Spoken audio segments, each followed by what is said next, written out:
মহান রব্বুল আলামিনে অমনের সময় অমনের জায়গার মাঝে আসার মতো বসার মতো আলোচনা করার মতো শোনার মতো তৌফিক দান করছেন।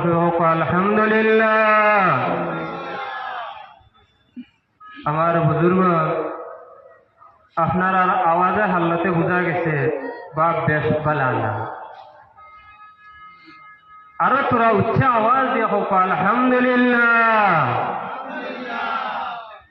আমার বুজুর্গ আল্লাহর হাবিব মুহাম্মদ আরবি সাল্লাল্লাহু আলাইহি ওয়াসাল্লাম মায়ার উম্মত হল এই জায়গার মাঝে আমরা সব উপস্থিত হয়েছি একমাত্র একটা উদ্দেশ্য লইয়া নানি। উদ্দেশ্যটা হইয়া তাহলে কিতা, এই জায়গা থেকে কিছু জিনিস নিতাম। বোঝা গেছে এই জায়গার মাঝে কিছু জিনিস আছে আমরা নিতে পারবো। সবখন মাতলানি না কিলা ওলা এই জায়গার মাঝে কোন জিনিস আছে? এই জায়গার মাঝে একটা জিনিস আছে, মানুষের আকাইদ আর ইমান ঠিক করার মতো জায়গা হইয়া তাহলে এই জায়গা মাত বোঝা গেছে নিশা বহু। ইমান কাকে বলে? ইমান কিতা জিনিস? ইমান দিয়ে কিতা করে? কেউ যদি এখানে প্রশ্ন করে উত্তর দেওয়া সম্ভব হইব না, যে সম্ভব হইত না। আম চিনি নিতে জিও চিনি গাছও ধরে, বুঝা গেছে আমকো ধরে কেন গাছও। ইমানকো কিতা? ইমানটা এক অর্থ ইয়াতা হলো আল্লাহ এবং আল্লাহ রাসূল সাল্লাল্লাহু আলাইহি ওয়াসাল্লামের বিশ্বাস করা। আর এই যত জিনিস আছে সব জিনিসে বিশ্বাস করার নাম ইয়াতা হলো ইমান। আর এই ইমান দেখা হইব ইমান বিল্লাহ। একমাত্র মানুষ ইমান আনে কার জন্য? যে আল্লাহর জন্য।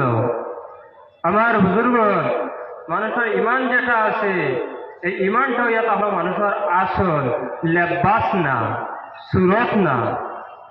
আসল জিনিস হলো কোনটা? ইমান। যদি আপনার মানুষের যদি ইমান থাকে না তাহলে যত দামি লেবাসটা হোক, যত দামি গাড়িটা হোক, কিন্তু তার কোনো ভ্যালু নাই। আসেনি সাবহল যে ভ্যালু নাই, মূল্য নাই। একমাত্র মূল্যবান ও জিনিস সময় হইব যে সময় মানুষটা কি হইব প্রকৃতভাবে ইমানদার মুমিন মুসলমানের স্তরহ মাইব। যদি এই মানুষটা পথের ভিখারি থাকে তো কিন্তু এই মানুষের দাম আছে। আসেনি না? না, যে দাম আছে।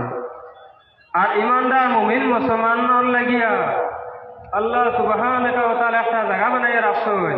এই জায়গার নাম হইয়া তাহলে জান্নাত। কোন জিনিস? জান্নাত বানাইয়া রাখছেন।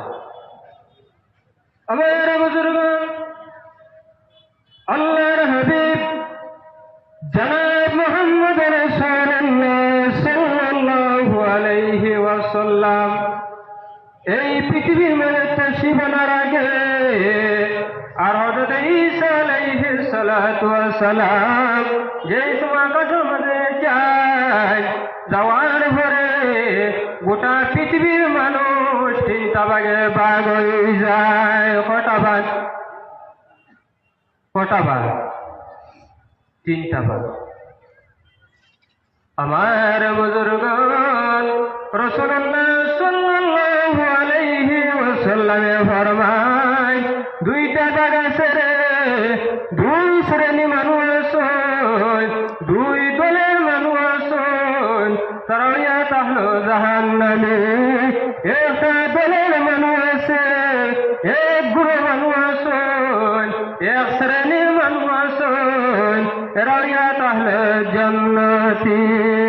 সাহাবায়ে কেরাম বলে জিজ্ঞাসা ইয়া রাসূলুল্লাহ কোন দুই শ্রেণীর মানুষ জাহান্নামে আমাদের জানাইয়া দাও। আল্লাহ নবী ফরমায় ও আমার সাহাবায়ে কেরাম এই তোমার তিন গুরু মানুষ আসলা রে। এক গুরু মানুষের নাম হইল আহলে তাওহীদ, আর কোনো নাম হইল আহলে বিদরত, আর কোনো নাম হইয়া তাহলো আহলে মুশরিক।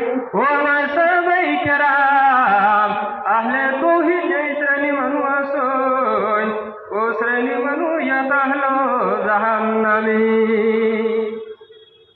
আহলে তৌহিদ যেই শ্রেণী মানুষ আসুন ও শ্রেণী মানুষ হইল জাহান্নামী। কারণ কিতা?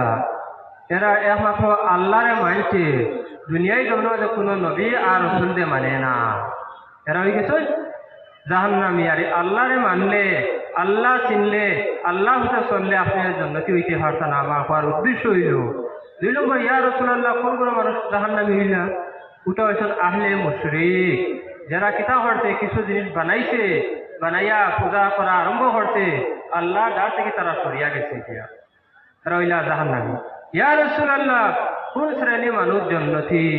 আল্লাহ রাসূল সাল্লাল্লাহু আলাইহি ওয়াসাল্লামে ফরমায়, আহলে ফিতরত যে শ্রেণী আছে তারা আল্লাহ আল্লাহ হরিয়া গেছে, আগর নবীর শরীয়তরে তারা ফলো করছে আর আমার সঙ্গে মহব্বত লাগাইছে।